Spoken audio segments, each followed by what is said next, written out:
Timbalan Presiden Amanah Salahuddin Ayub mungkin menggunakan kebaikannya untuk lantang menyerang PAS akhir-akhir ini. Demikian menurut Pengarah Operasi Pusat Penyelidikan PAS Dr. Zuhdi Marzuki. Sebab Salahuddin ni dahulunya ia dikenali sebagai kalau dalam PAS dulu dia ni baik dengan semua pihak. Okay? Jadi mungkin dia pergunakan sifat so-called kebaikan itu untuk dia menyerang PAS lah. Okay, itu saya tak tahulah apa sebenarnya motif dia dipergunakan Salahuddin ini untuk bercakap tentang PAS dan sebagainya. Zuhdi memberikan reaksinya terhadap serangan Salahuddin sejak kebelakangan ini terhadap PAS. 2 hari lalu, Salahuddin mendakwa parti lamanya itu bakal berpecah tidak lama lagi ekoran hubungan baiknya dengan UMNO. Bukan itu sahaja, dalam wawancaranya bersama Sinar Harian semalam, Salahuddin mengkritik penganjuran Himpunan Rang Undang-Undang 355 yang diadakan 18 Februari lepas dengan mendakwa beliau mampu menarik lebih ramai penyokong ke Padang Merbuk sekiranya beliau adalah Ketua Pemuda PAS. Tidak cukup dengan itu, Salahuddin juga menyatakan jaminan bahawa partinya tidak akan mengusik kerusi-kerusi yang ditandingi DAP sekaligus memastikan tidak berlaku pertindihan kerusi dengan PKR. Bekas naib Presiden PAS itu berkata tujuan itu sesuai dengan penubuhannya untuk menggantikan peranan PAS. Justru Amanah akan melihat kerusi yang ditinggalkan parti itu sahaja. Kenyataan demi kenyataan yang dilontarkan Salahuddin sekaligus menimbulkan tanda tanya di mana letaknya suara Muhammad Sabu selaku Presiden Amanah.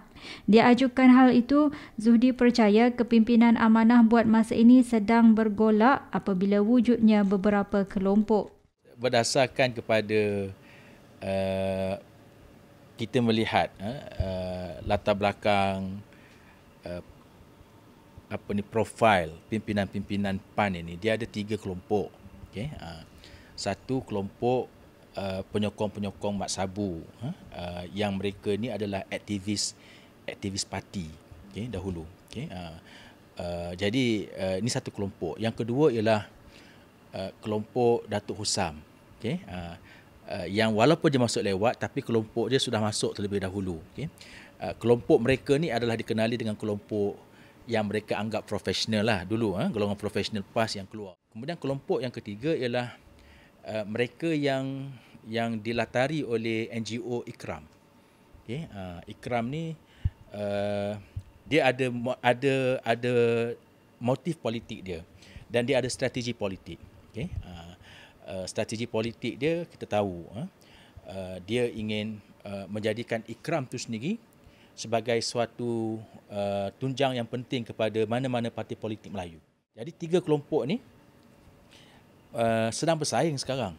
Okay? Kita tahu dalam Amanah dia bersaing.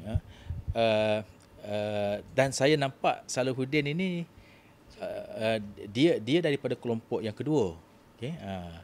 Tak pastilah mungkin kelompok yang kedua, sebab dia dalam PAS dulu pun dia boleh pergi mana-mana.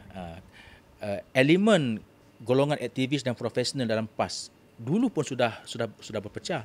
Jadi mereka yang bermasalah sudah keluar sekarang. Okay? Yang berpecah ni sudah keluar. Yang tinggal dalam PAS sekarang ni adalah satu golongan yang solid.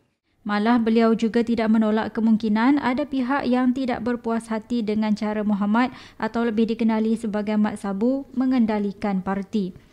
Boleh jadi sebab kelompok Mat Sabu ni adalah kelompok aktivis. Memang mereka ni aktivis parti dulu. Okay? Yang duduk di grassroots. Sedangkan ada pihak yang mahu menampakkan PAN ni profesional, okay? lebih menangani kepada kelompok golongan middle class dan sebagainya lah. Jadi boleh jadi itu kesan daripada pergeseran yang berlaku dalam parti itu.